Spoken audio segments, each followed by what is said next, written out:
Hello, everyone, and welcome to Wondergoal, the soccer betting podcast from the Action Network. My name is Michael Leapoff, and joining me for this, our Copa America final preview, is BJ Cunningham. BJ, we've got quite the match, quite the atmosphere, quite just an absolute carnival to dive into here as Argentina and Colombia play for the trophy in Miami. It's going to be crazy. This whole tournament's been nuts. No match was more emblematic of that than Colombia versus Uruguay on Wednesday night. Colombia wins 1-0. That earns them the opportunity to win their first Copa America since 2001. And they now take on Argentina. As you'd imagine, Argentina is a decided favorite. They're minus 163 to lift the trophy. Colombia plus 130. The three-way line at Bet365 is Argentina plus 125, Colombia plus 260. The draw is plus 200. And in this leg of the tournament, there is extra time. So there was no extra time if any match was drawn before this. But now if these two teams are tied after 90 minutes, we get the 30 minutes of extra time and then penalty kicks. Nonetheless, that's all by the by. I do think that these odds maybe are a little wide, given what we've seen out of Colombia, not just at this tournament, but just generally. I think we rightfully tend to overlook friendlies and such like that, but this team hasn't lost in so long. They've got a lot of players in great form. I mean, James has been the player of the tournament, I think, pretty clearly. The attacking options are there to give Argentina some issues, and as we've talked about, Argentina's superpower is keeping games on the level, keeping games kind of in between, on script, in between the error bars. But it's going to be really hard to do that against this Colombia team. So I don't think it's the best bet in the world, but I like a bet here on Colombia to win to start things off here, BJ. And I like it inside 90, I should say. Yeah, and I actually like Argentina inside 90. So Colombia, funny enough that you mentioned that they haven't lost in a long time. In non-friendlies, their last loss came to Argentina in February 1st of 2022. That's the run that they've been on. This it's been crazy. For me, I think Argentina is a tad undervalued here, especially inside the 90 minutes. And I'm betting inside 90 minutes. I'm not laying minus 160 for them to lift the trophy. But I think there's a couple things that are hurting Colombia here. So, Colombia, if you look through all the teams that they have played, they have beaten Brazil. They obviously drew Brazil as well here in Copa America.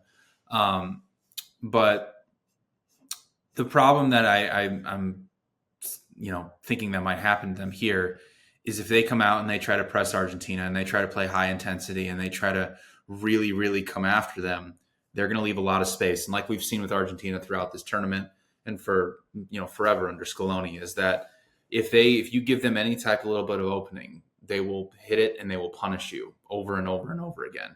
And you saw early on against Uruguay, Uruguay was playing a lot of long balls in over the top and it was working. Argentina does that. They're not just a team like England who will just sit back and pass the ball back and forth. They will play balls in over the top. They're very aggressive in possession.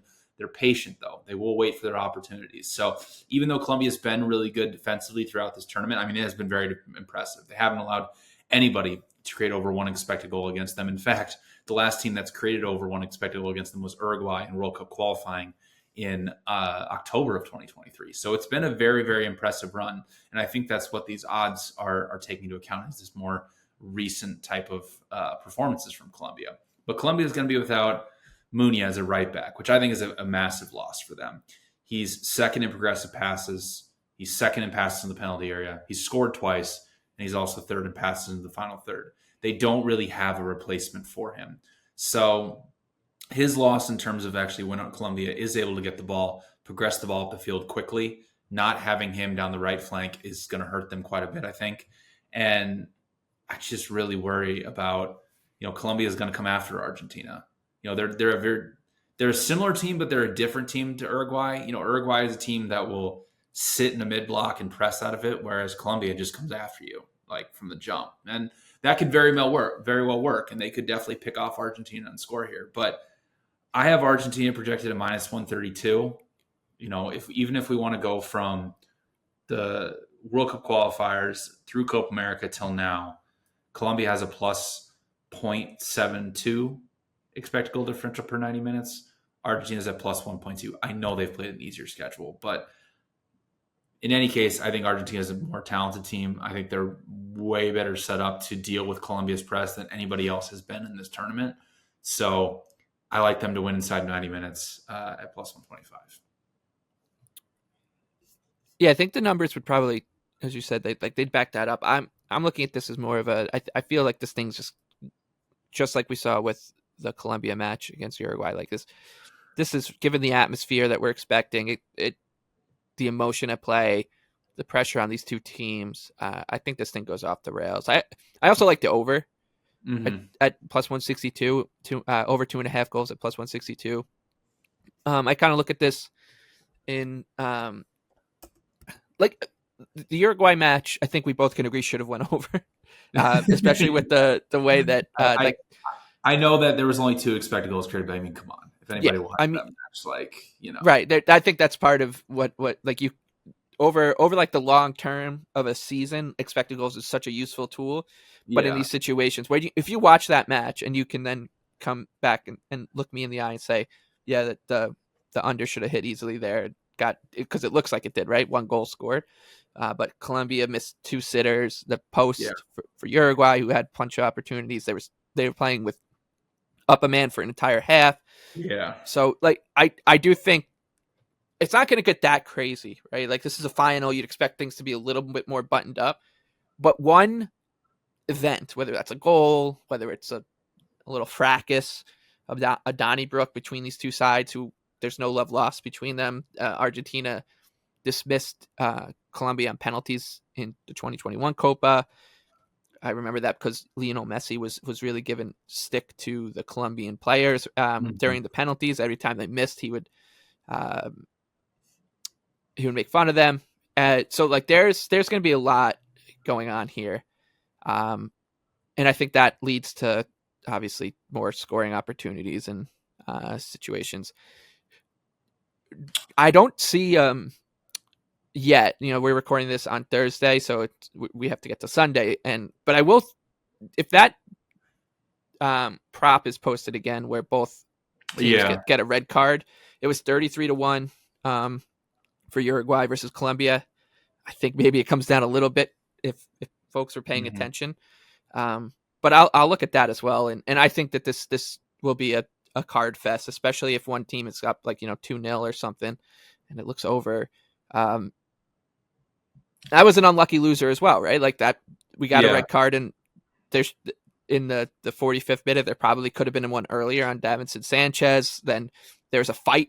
Darwin Nunez went into the stands to fight Colombian fans. It is like a little bit of a cliche to talk about Copa America in this way, but it's because of what happens at this tournament.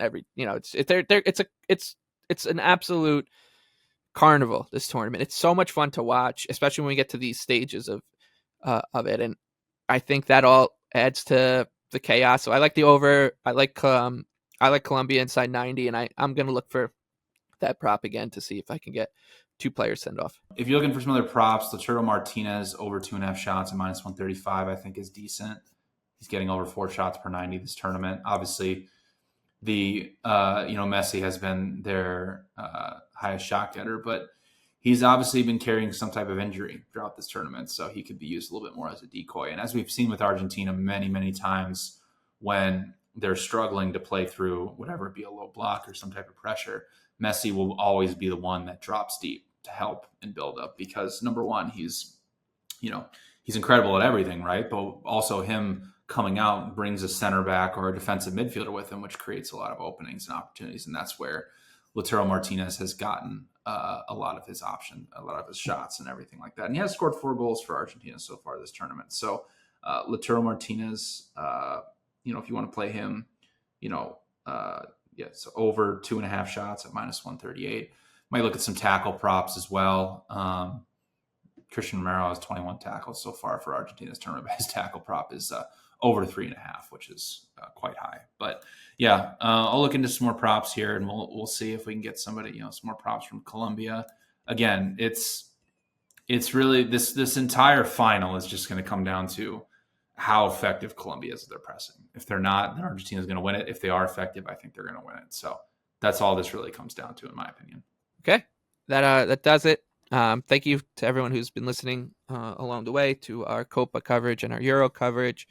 We will take a quick breather here after these two tournaments wrap up and get ready for the Premier League season, which starts in less than a month. So after the little brief hiatus, we'll be back. But until then, best of luck with all your bets. Thank you to our sponsors, Bet365, and to our producer, Noah. We will see you in a couple weeks.